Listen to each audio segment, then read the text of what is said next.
各位同學，括號你哋就見得多啦，但係真係要運用嘅時候，你又識唔識呢？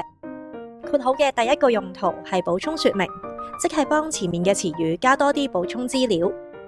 例如呢一句子入面，如果我想話俾讀者聽，香港海洋公園嘅開幕年份，就可以用括號將1977年開幕加喺海洋公園後面。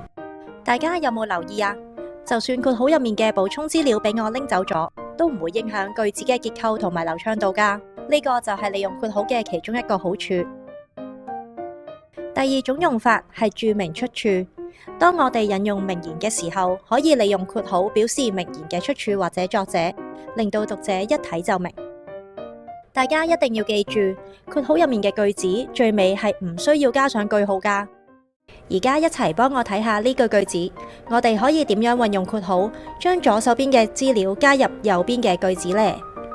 一齊試下做，唔好偷睇答案啦。